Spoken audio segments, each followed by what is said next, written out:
Morning everyone, so we're on to chapter 11 of the Dreamsnatcher and it's titled Unwanted Visitors. Moll squirmed beneath the iron grip of the hand that trapped her mouth, but it held her fast, forcing her to look ahead. She recoiled in horror. The cloaked man who now stood before her seemed neither young nor old. He was barely even human. One eye was stitched closed, the other half open and running.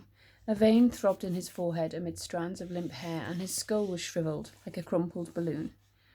But it was the lump that frightened Moll most. His back was hunched, and it rose up in a deformed bulge, as if the body of a shrunken child had been moulded to it. Moll forced her body round, twisting her neck as far as it would go. The figure holding her hair had pale eyes and a mop of light hair. The boy with the cob called Raven. She tried to dig a hand into the pocket of her dress, but the larger man was too quick. He yanked out her catapult and hurled it into the undergrowth. Moll wanted to hiss and scream, but the boy's hold was firm and he muffled her cries. She struggled against him, slamming her legs into his, jabbing her with her elbows, but he gripped her tight. Eyes wide, panting hard, Moll looked back towards the camp. Shadows danced round the campfire and music flared. With all the celebrations, no one could hear her. No one was even looking that way. The man with the shriveled skin jerked his head towards the trees in the river. Moll knew where they were going to take her, and she struggled harder. "We'll gag her," the man hissed. "We haven't got time for this. Skull's waiting." His voice was thick like glue, and when he spoke his hunchback bulged. Moll's heart hammered within her chest as the man tugged a cloth from his pocket and bound it over her mouth. She could feel his stale breath crawling up her nose, and she retched, suffocated by the gag, choked by fear. The man drew out a rope and jerked it round Moll's ankles. She fell to the ground, writhing and twisting, as the man bound her wrists. "Where are you, Griff? Where are you? Come back." Towering above her, she saw Raven, and, behind him, a mare. The man with the shriveled skin turned towards the boy. "Take Raven. I'll hoist the girl up to you," he growled. "Then make for camp as fast as you can." The boy threw the man a defiant look. "I know, Gobbler. I was there when Skull briefed us, remember?" Gobbler scoffed. "You lost the Palomino, Alfie," he jerked his head towards Moll. "And you didn't get hold of her first time round. No wonder they don't respect you back at camp.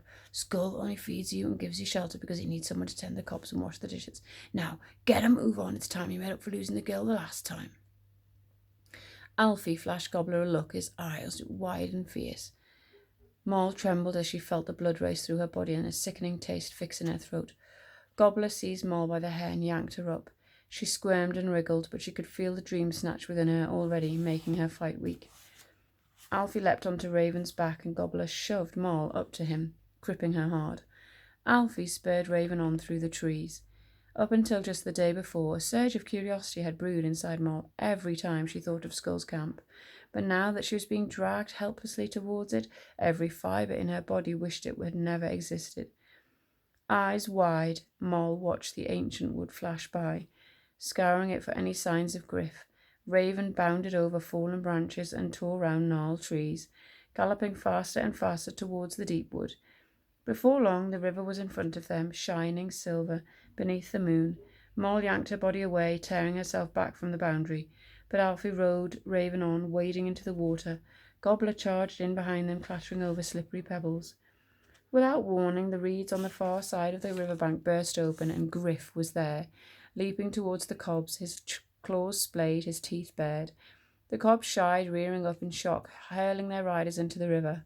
Arms flailed and hands grappled, but Moll was wriggling her legs free. The cobs thrashed in the water, reins tangling Alfie's leg, a hoof clipping the back of Gobbler's head. There, water choked Alfie's words. "They're getting away."